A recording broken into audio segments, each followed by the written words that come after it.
Bonjour à tous et à toutes, j'espère que vous allez bien. Le sujet sur lequel on va s'attarder aujourd'hui s'est déroulé entre le 29 et le 30 juin 1934, au moment où les SA sont en disponibilité sous ordre d'Hitler.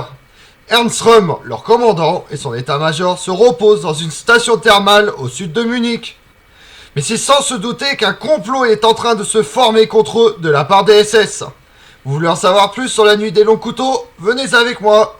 La SA est une organisation paramilitaire jouant un rôle dans la prise de pouvoir d'Adolf Hitler. Cependant, elle devient bientôt trop gênante pour ce dernier. En effet, Hitler a besoin de l'appui des partis conservateurs et de l'armée pour consolider son régime. Cette dernier méprise les SA pour ses méthodes barbares, violences de rue, assassinats. D'autre part, le chef des SA, Ernst Röhm, souhaite la mise en place d'une nouvelle armée allemande dont la SA serait le noyau.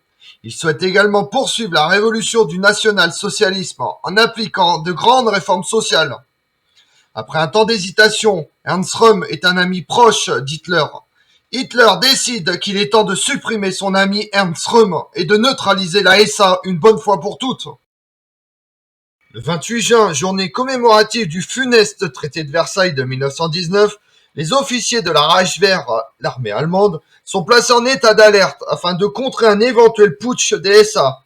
Pendant ce temps, Hitler visite les usines Krump, symbole du capitalisme militariste nécessaire à l'exécution de sa politique étrangère. Il y apprend l'imminence d'une entrevue entre von Papen et von Hindenburg, ainsi que l'existence d'un projet de coup d'État de la SA. Hitler convoque une réunion extraordinaire le 30 juin où Ernst Röhm et ses officiers doivent être présents. Les SA ne se doutent aucunement de la menace, aveuglés par l'ancienneté des liens entre leur chef et Hitler, qui se rend à Bad Godesberg accompagné de Joseph Goebbels et se fait remettre les rapports incriminant la SA. Ceux-ci n'apparaissent pas suffisamment explicites quant à l'existence d'un projet de putsch, mais font état de fanfaronnade d'un SA revendiquant l'incendie du Reichstag. Cet attentat attribué aux communistes risque de mettre à mal la légitimité nazie si le grand public prend connaissance de cette machination. Himmler poursuit ses actions d'intoxication à l'encontre de son Führer en annonçant la présence des SA armés à Munich. Hitler, à son habitude, a longtemps hésité avant de prendre des mesures à l'encontre d'Ernst Röhm, qui lui fut si utile pour sa prise de pouvoir. D'autre part, il redoute avec raison la capacité de nuisance de la SA. Ce sont les milieux conservateurs et l'armée qui vont le pousser enfin à l'action. Au printemps 1934, le vice-chancelier von Papen dénonce dans un discours à Marbourg la menace de la seconde révolution voulue par Ernst Röhm. Hitler est alors en mauvaise posture après l'échec de sa visite à Mussolini et redoute qu'une nouvelle provocation de la SA puisse convaincre les conservateurs qu'il n'est plus l'homme de la situation. Cette crainte devient certitude le 21 juin 1934. Ce jour-là, Hitler rencontre le chef de l'armée von Blomberg, qui lui affirme que l'armée est prête à s'emparer du pouvoir en accord avec le président Hindenburg. Hitler n'a désormais plus le choix. Et conforté dans son choix par Hermann Göring, il prend sur lui d'éliminer Ernst Röhm et de conjurer une hypothétique seconde révolution. À l'aide des services de renseignement de la SS, d'Heinrich Himmler, qui voit là l'occasion de se débarrasser d'un rival, même si Röhm fut son mentor. La constitution du dossier de preuve est aussi l'occasion de dresser une liste d'opposants à abattre, pour certains totalement étrangers aux hypothétiques manigances d'Ernst Röhm. L'action est fixée pour la nuit du 29 au 30 juin 1934 et sera assurée par la SS, initialement la garde rapprochée de Hitler et jusque-là dépendante de la SA.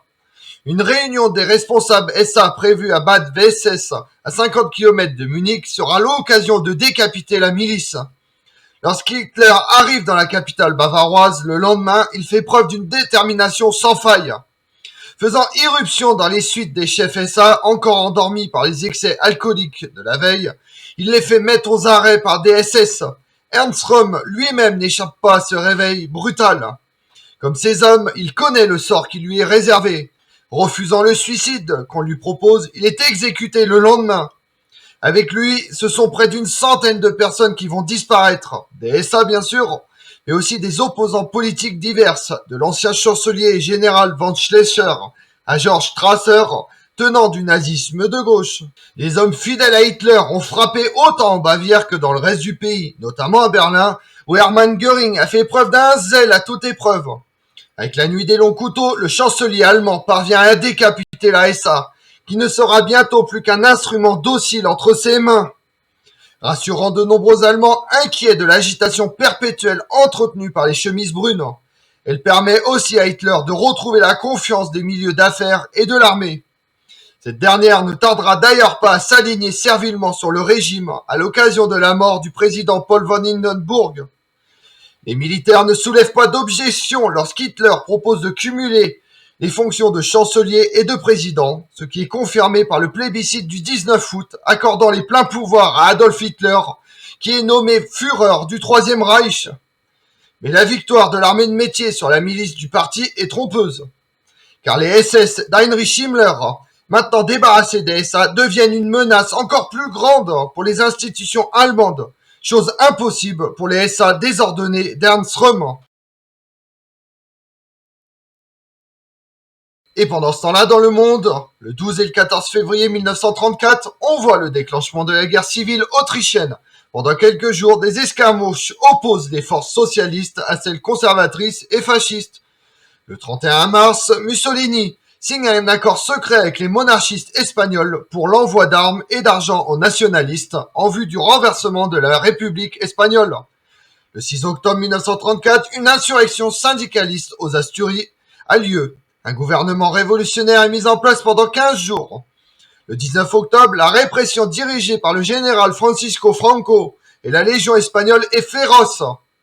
Le 20 octobre, en Chine, on voit les troupes de Chiang Kai-shek encercler les communistes qui abandonnent le Jiangxi. C'est le début de la longue marche en Chine du Nord des armées communistes commandées par Mao Tse-tung, qui devient chef du parti communiste chinois pendant cette marche. Elle permet aux troupes communistes d'entrer en contact avec les paysans. Comme on l'a vu, la nuit des longs couteaux fut fatale aux sections d'assaut et à leur commandant Ernst Röhm. Jugé incontrôlable et donnant une mauvaise image du parti, laissant le champ libre au SS et une place de leader incontesté à Adolf Hitler. Les SA continueront d'exister jusqu'à la fin de la Deuxième Guerre mondiale, mais de manière apaisée et dans l'ombre des SS.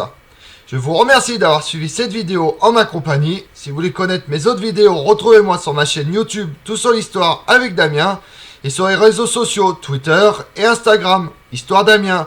Et pensez à liker, commenter et vous abonner. Je vous remercie à tous.